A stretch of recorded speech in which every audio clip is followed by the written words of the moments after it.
Welcome back. Connecticut Water Company wants customers to pay more for service, but Attorney General William Tong is saying not so fast. He's asking the Public Utilities Regulatory Authority to reject CWC's request for a $20 million rate hike. If approved, rates would increase by 20% for over 360,000 customers across 60 towns. Tong points out multiple unnecessary and excessive costs that could be removed or reduced to entirely eliminate the need for any rate increase. He went on to say, quote, Connecticut's electricity prices alone are currently the highest in the continental United States. Moreover, Connecticut and the United States are enmeshed in the second profound and deep economic contraction in the past decade.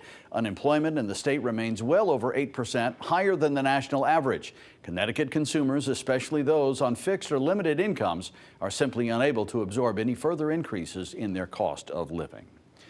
President Biden's climate policy plan may create a pain at the pump in Connecticut and Massachusetts and Rhode Island. Fuel industry representatives from these states say the Transportation Climate Initiative will cause shortages and gasoline hoarding. The group says it used data provided by the government to prove its point. Biden's plan proposes a cap on the amount of fuel that could be sold over a 10-year period. The president of Connecticut Energy Marketers Association says by year 3 of the plan, the negative effects will begin.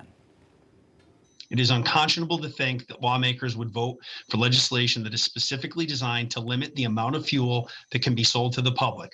But that is what proponents of TCI are asking legislatures to do.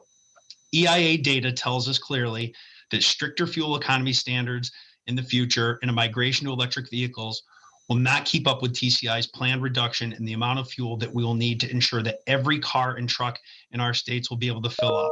Our members are responsible for making sure that the public has the ability to fill up their cars, and this program compromises our ability to do that. The group says TCI would also negatively impact other industries. More calls for a ceasefire as the violence continues along the